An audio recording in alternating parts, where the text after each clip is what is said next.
So before life begins, can we already start shaping its destiny? A funny question, right? Yes, we'll be exploring the world of preimplantation genetic diagnosis today. So, Dr. Ken, what exactly is preimplantation genetic diagnosis? When you say before life Before begins, life begins, can we me- shape the destiny of the life? so what I was expecting, I was thinking that we'll be talking about CRISPR, because that is actually the time where we really design and shape Shape. the destiny of a life to start. Wow. Yes. So I guess that would be a talk for some other day. Oh, great. Yes. Preimplantation genetic diagnosis, which is PGD, it's an advanced form of assisted reproduction technology Okay. where you do a genetic study of the embryos to know what they represent, whether or not there are disease conditions that should be avoided, or eradicated, and it shows you the degree of abnormality in an embryos Okay. or the presence of disease condition or syndromic condition in an embryos. So it helps you to select the healthy embryo or the desired embryos to be transferred into the uterus of a woman. So it is quite an advanced form of assisted reproduction technology. Okay. Yeah. So, what are the main reasons why a couple or an individual should consider PGD? Oh, quite a number of reasons, Okay. When an individual has lots of failure of implantation, that is not attributable to any obvious reason, you may want to consider pre-implantation genetic diagnosis to see whether the embryos are normal genetically in the first place. That's number one reason. Then when you have older people doing assisted reproduction technology with their own gametes, Okay. whether a man being too old or the woman being advanced in age with low quality or poor quality of eggs and all of that, you may also want to do as pre-implantation genetic diagnosis to see if the embryos being generated it's in good condition. Where you want to make diagnosis and avoid some interesting or devastating disease conditions like sickle cell disease or sickle cell anemia or cystic fibrosis, or some conditions like that. You may want to do pre-implantation genetic diagnosis to buttress the treatment. Okay. For sickle cell, for instance, we see a lot of time where an AS guy gets married to an AS lady. They could have an SS baby. So you may want to do a pre-implantation genetic diagnosis to identify the babies that are SS so they can be avoided.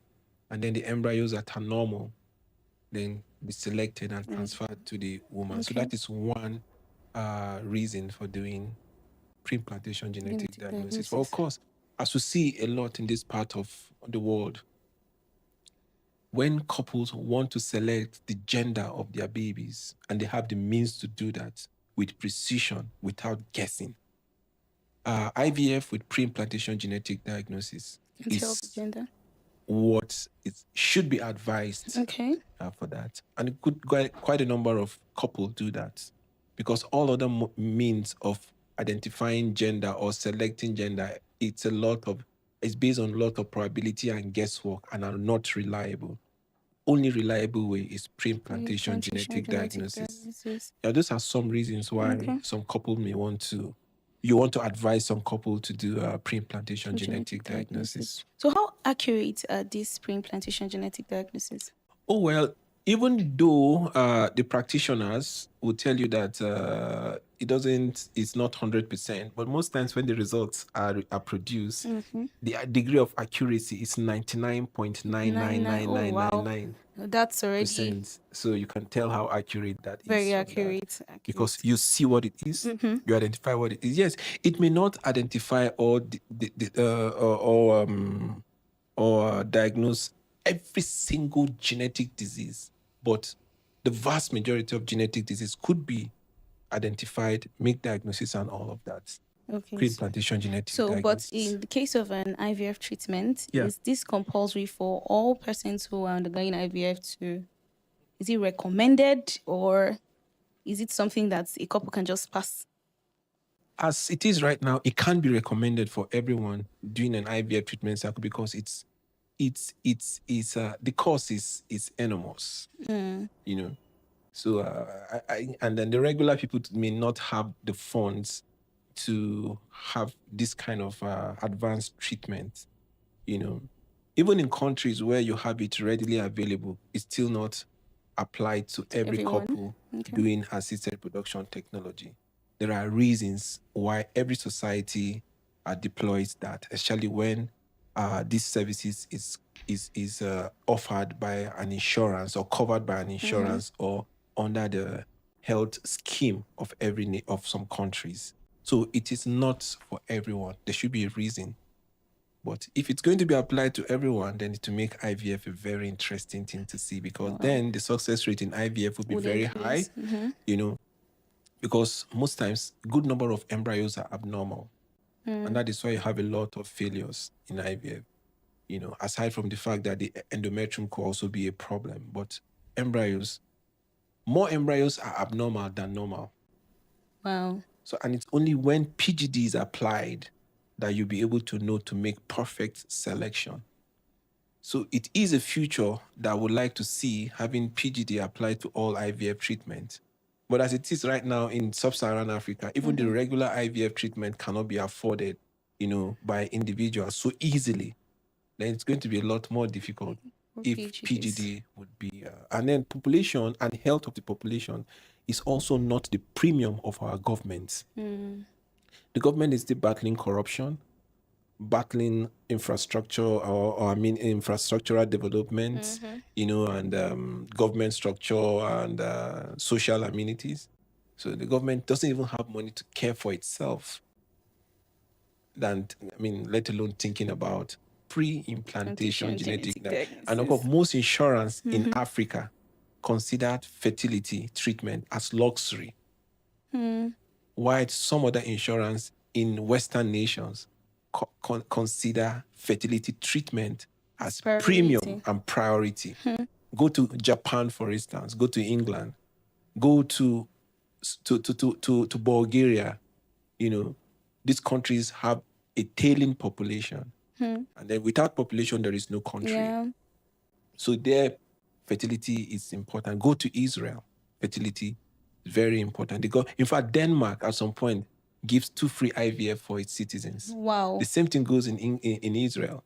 You know, in England, under the NHS trust, under the NHS and some trusts, some degree of IVF treatments are free.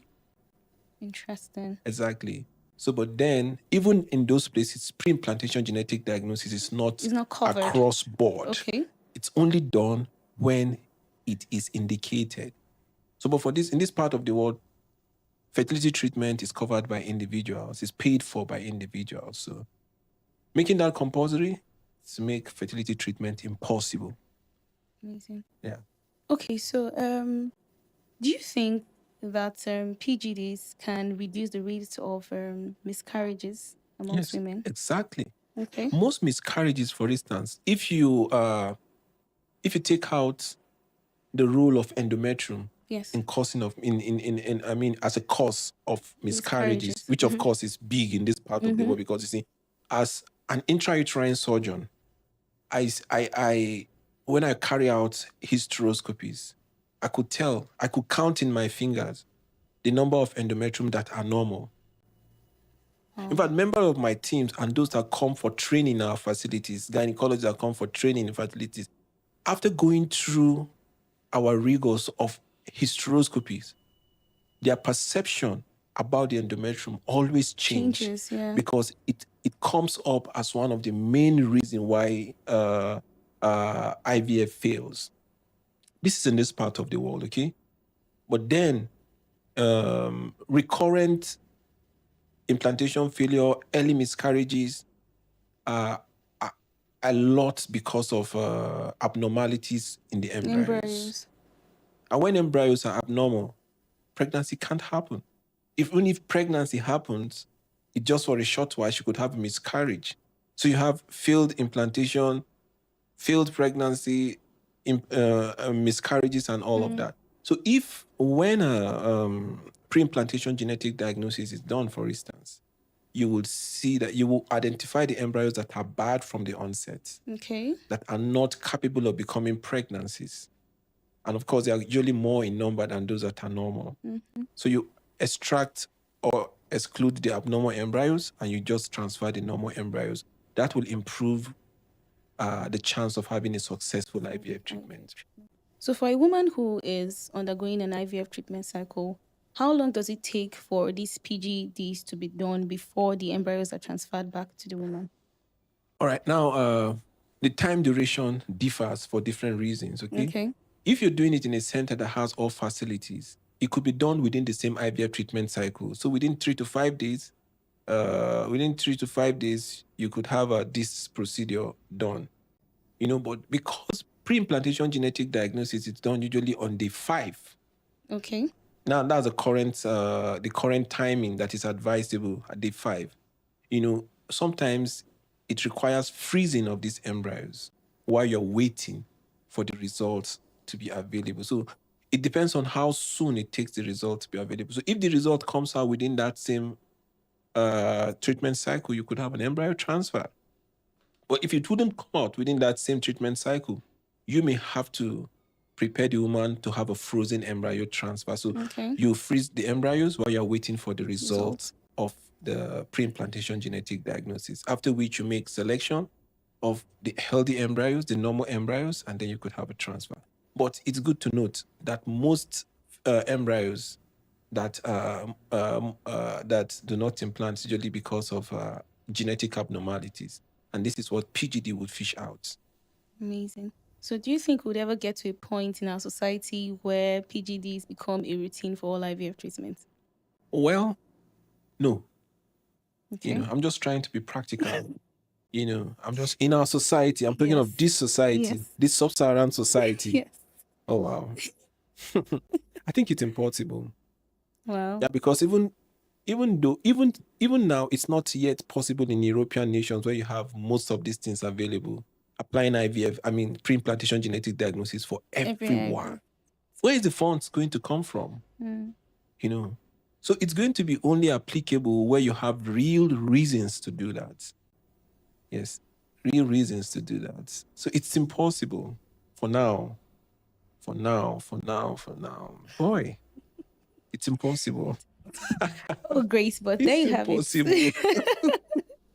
There you have it. You can actually determine a lot of things about a life before it actually comes into existence with pre-implantation. But don't end yet. Oh, you understand? Don't end yet. Okay.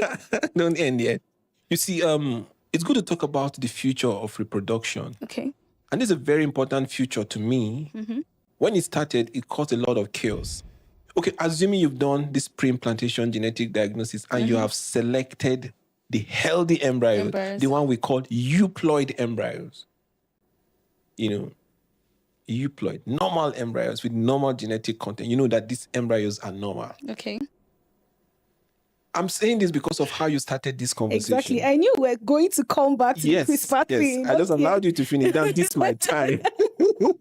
All right. I can't let you go free. Okay, so let's talk about the euploid, and now you want to determine the destiny, or you want to affect the expression of that embryo in life. How do I mean? In terms of health, in terms of mental and intellectual capacity, in terms of looks, strength, and other genetic endowments. This is when you can now do it. You will instill whatever genetic code you want into these embryos. My God. Exactly. So you could alter the intelligence. But this is not pre-implantation genetic diagnosis, just to make it clear. Oh, well, in a way it is. Okay. In a way it is. All because right. It's genetic engineering now. Okay. Why I said, why your thought led into this is that we use pre-implantation genetic diagnosis to eliminate bad embryos, which will never have become pregnancy. Now you got the ones that can become pregnancy. Okay. You can affect how they express in life, how they express themselves in life. Nice. That's what I'm saying. Intellectually, in looks, strength, endurance, and other aesthetic characteristics that you want. So how is this done? You know, with CRISPR, for instance, you could further make these embryos who are potential lives have the capacity to be resistant to some diseases. Okay. Exactly.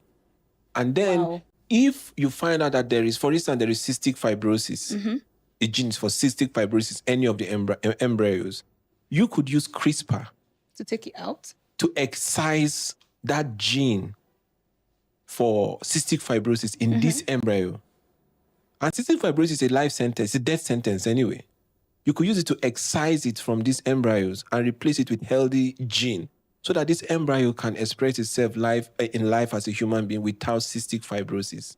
Wow. You know, so those are things you could do with CRISPR.